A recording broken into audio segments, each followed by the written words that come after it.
자, 만약 어떤 일이 잘 될까, 잘 되지 않을까를 짐작해야 한다면 안 된다는 쪽에 걸라고 권하겠습니다. 어떤 일을 마무리하기까지 한 10가지 단계를 거쳐야 한다면 잘 된다는 것은 1단계부터 10단계까지 문제없이 진행할 때 가까스로 얻을 수 있는 결과이기 때문입니다. 이 가운데 한 가지 단계만 어긋나도 그 결과는 좋지 않기 마련입니다. 그래서 부정적인 선택은 영리한 선택입니다. 경남도민일보가 느닷없이 시사방송을 내놓았습니다. 잘 해낼 수 있을까? 내기를 한다면 안 되는 쪽에 거십시오. 훨씬 유리한 선택입니다. 하지만 우리는 일단 가보겠습니다. 어떤 단계에서 무너진다면 그 다음 시작은 최소한 가장 밑바닥보다 높은 곳에서 시작할 수 있을 것으로 믿습니다. 움직이지 않아서 책 잡힐 게 없는 비관보다 어설프게라도 움직이는 낙관을 응원하고 싶습니다. 지역 친근 시사방송 맥도날드 5회 시작합니다.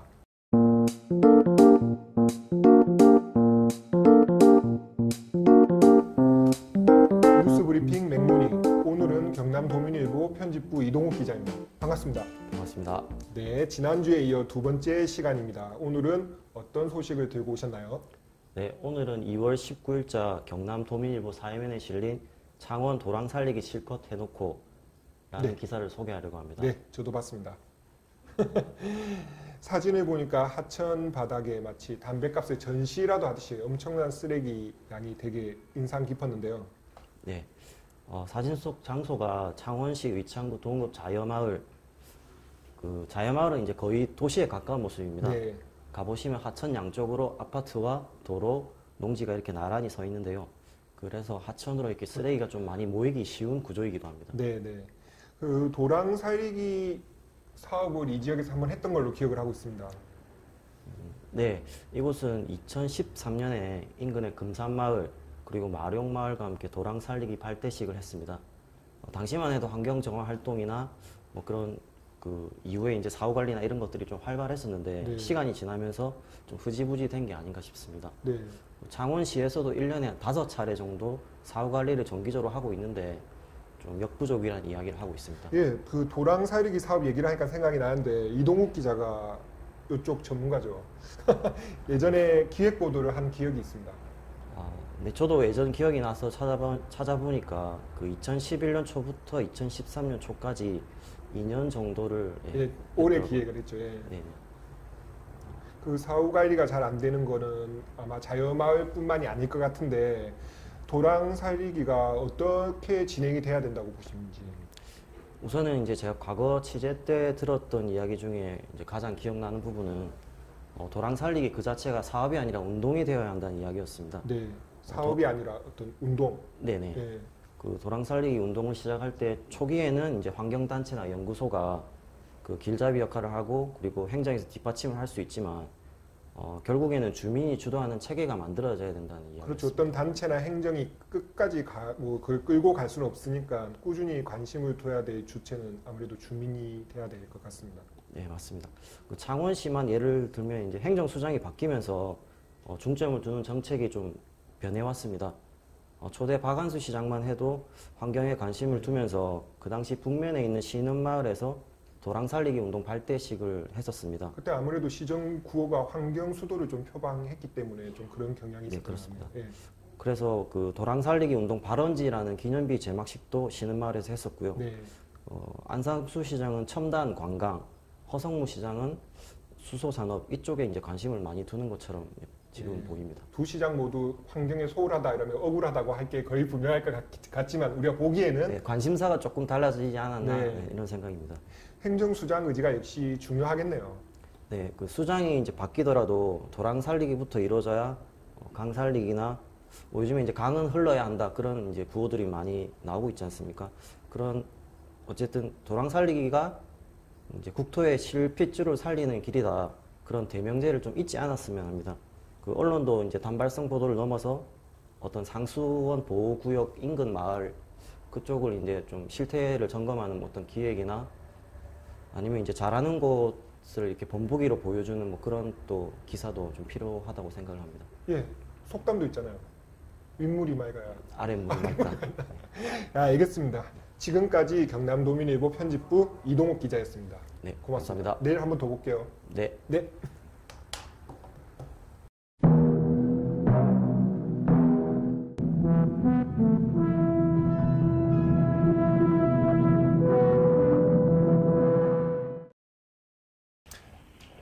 자, 빅맥 시간입니다. 오늘 우리가 다루는 그 뉴스 중에 주제가 되는 뉴스를 빅맥 시간에 소개를 해드리고 있고요. 오늘은 최근 김해 주촌면 농소리에서 유기견 22마리가 발견된 뉴스입니다. 김해시는 일단 유기동물보호센터를 통해 개를 구조하고 경찰의 수사 의뢰를 검토하고 있는데 사건을 취재한 경남도민일보 시민사회부의 이혜영 기자 연결하겠습니다. 반갑습니다. 네, 반갑습니다. 아, 예. 먼저 사건부터 간단하게 요약해 주십시오. 네, 18일 저녁에 제보를 받았습니다. 김해 주촌면 농소리 교량 및 공장에서 일하시는 분이었고 월요일 아침 출근하니 주차장에 종이 상자 6개와 개 이동장 1개가 있었다고 합니다. 자세히 보니 개가 고개를 내밀고 있어서 깜짝 놀랐다고 했습니다. 종이 상자는 테이프로 여러 번 붙어져 있는 상태였는데요. 한 박스는 완전히 뜯어져 빈 상태였다고 합니다. 제보자가 김해시에 신고해서 이날 아침 유기동물협회가 현장을 찾았고 총 22마리가 구조됐습니다. 아, 예. 개 22마리. 상태는 어떻고 종류도 좀 궁금합니다. 네, 말티즈 17마리, 푸들 5마리인데요. 나이는 7살에서 10살로 추정됩니다. 보통 개 나이를 사람으로 치면 곱하기 5, 6을 해야 한다고 합니다. 이빨 상태를 보고 개 나이를 추정하는데 22마리 모두 노쇠한 개였고 사료를 먹기도 불편할 정도라고 합니다. 당시 구조 당시에 22마리 모두 영양 실조와 탈진이 심한 상태였다고 합니다. 그 22마리면 적지 않은 개체수인데 버린 사람은 지금 어떻게 추정을 하고 있습니까? 예, 유기동물 구조 경험이 많은 유기동물협회 소장은 이번 사건과 같이 개를 20마리 이상 한 번에 구조한 경험은 처음이라고 합니다. 사람으로 치면 노인에 가까운 개를 20마리 이상 한 번에 버린 정황상 그동안 주인이 이 많은 개를 같이 키웠을 것으로 추정했습니다. 그리고 또 협회 소장은 그동안 개를 돌보다가 병세 악화나 생활고를 겪는 누군가가 더 이상 키우지 못해 버렸거나 개 주인이 사망하거나 사라져 인근 주민이 버린 건 아닐까 추정이 된다고 얘기를 했습니다. 그렇군요. 그러면 이번에 발견된 개는 앞으로 어떻게 처리가 되나요? 네, 동물보호법 절차에 따라서 일단 구조된 개의 상태를 알리고 소유주를 찾는 공고를 동물보호관리 시스템에 게시합니다. 네. 김해시는 19일 날 게시했고 공고 기한은 3월 4일까지입니다. 10일이 지나도 소유자 등을 알 수 없으면 유실물법에 따라 김해시가 소유권을 갖게 되고요. 위탁업체인 유기동물협회에서 입양, 기증 또는 장기 보호하게 됩니다. 김해시는 이번처럼 많은 개를 버린 사례는 일반적인 유기가 아니라고 보고 버린 사람을 찾고자 경찰에 수사를 의뢰한 상태입니다. 그러면 동물보호법이 갈수록 강화되는 흐름이잖아요. 이제 네. 동물 유기 같은 경우에는 처벌도 있을 텐데 어떻게 됩니까? 네, 동물보호법에 따라서 과태료를 부과하는데요. 유기 횟수에 따라서 1차 100만 원, 2차 200만 원, 3차 300만 원 이하입니다. 농림축산식품부는 반려동물 숫자가 늘어나면서 동물 유기도 늘어나자 이를 막기 위해서 지난해 3월부터 동물 유기 시 처벌을 100만 원 이하 과태료에서 300만 원 이하로 상향했습니다. 그렇군요. 자, 동물을 버린 행위 자체는 비난받아 마땅하겠지만 또 막상 유기한 사람의 처지도 좀 딱할지도 모르겠다라는 생각이 드는데 만약에 이런 어쩔 수 없는 상황에 부딪힌다면 유기를 하지 않고 해결할 수 있는 다른 방법이 없을까 궁금합니다. 네, 자치단체는 유기한 동물을 구조하고 보호하는 역할을 하고 있기 때문에 이 같은 질문에는 동물보호단체에 문의하라고 안내를 하고 있습니다. 이후 동물보호단체가 개 소유권을 갖게 되면 유기동물 처리와 마찬가지로 전국망인 동물보호관리 시스템에 동물 사진과 정보를 올려서 새 주인을 찾아주거나 기증하고 안 되면 장기 보호를 하게 됩니다. 동물보호단체는 이번 사건을 비롯해서 앞으로 이런 단체 활동에 많은 관심과 지원을 부탁했습니다. 네, 알겠습니다. 이런 안타까운 일이 없었으면 좋겠네요. 지금까지 경남도민일보 시민사회부의 이혜영 기자였습니다. 고맙습니다. 네, 고맙습니다. 자, 시청자 참여 코너 해피밀입니다. 오늘은 먼저 지난 사회 영상에 달린 댓글부터 소개하겠습니다. 아이디 디온이라고 읽어야 되나요? 오와 베트는 예, 이분들을 잊으면 안 됩니다 라고 하셨는데 어제 오프닝에서 소개한 5.18 광주민주화운동 열사들 이야기인 것 같습니다. 고맙습니다. 아울러 3, 4회 연속 엄지척 남겨주신 고재영 선생님 고맙습니다. 페이스북 경남도민일보 페이지에 이정권 씨께서 목차 화면이 좀 짧다는 의견을 남겨주셨는데요. 목차 화면은 영상이 아니라 영상 소개하는 링크에 걸리는 작은 이미지라서 그렇습니다. 일단 이미지를 오래 보고 나서 영상을 보시면 어떨까? 그러면 좋겠습니다. 어쨌든 의견 고맙습니다. 사연, 상담, 축하, 위로, 의견 뭐든 받습니다. 자막으로 나가는 이메일과 페이스북 페이지에 의견 남겨주십시오. 기다리겠습니다.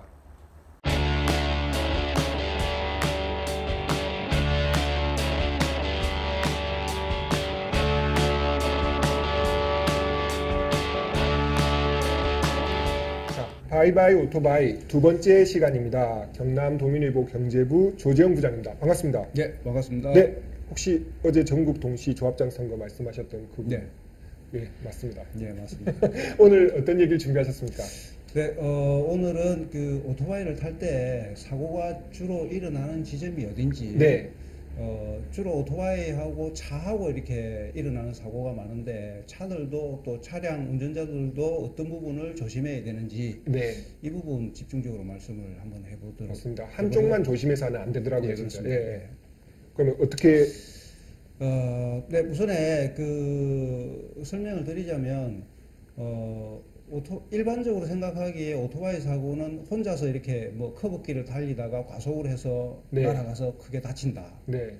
라든지 혼자서 무슨 나무를 들이박는다라든지 전봇대를 네. 들이박는다라든지 이렇게 생각하시는 분들이 많은데 실제로는 교차로에서 가장 많은 사고가 일어납니다. 네, 교차로. 여러 방향에서 차들이 오고 갈 때 사고가 많이 나는데요. 실제 운전하면 오토바이가 저 사이드미러나 이런 사각에서 잘 안 보이는 경우가 왕왕 있죠. 교차로 같은 데서. 예. 이제 잠깐 그림으로 설명을 드리겠습니다. 직접 그려오셨나요? 예, 제가 그 그림 실력이 없어서 예. 죄송합니다. 여기에 보시면 일반적인 교차로고 여기가 중앙선이고 네. 만약에 이제 오토바이가 이 방향에서 이렇게 신호 대기를 하고 있고 네. 그 다음에 자동차가 이렇게 좌회전을 한다. 좌회전. 예, 이런 경우에 사고가 많이 일어납니다. 맞습니다. 예. 어떤 경우냐 하면 이렇게 좌회전이 끝나고 나면 신호가 파란 신호가 바뀌어서 이쪽에서 이렇게 진행을 하게 되는데요. 네. 보통 오토바이들은 이제 그 신호가 바뀌자마자 네. 파란불이 바뀌자마자 숑 하고 달려갑니다. 맞습니다. 그런데 여기서 좌회전하던 차들이 늦게서야 예. 진입하는 차들이 있거든요. 있습니다. 이런 경우에가 가장 치명적입니다. 네, 네. 어떻게 되냐면 자 차가 예. 네, 오늘 이렇게 소품이 제가 그 집에서 이렇게 책상에 바닥에 놓고 하시면 됩니다. 우리 예. 아들 그 예. 장난감을 좋습니다. 실시간. 네, 예. 가지고 왔습니다.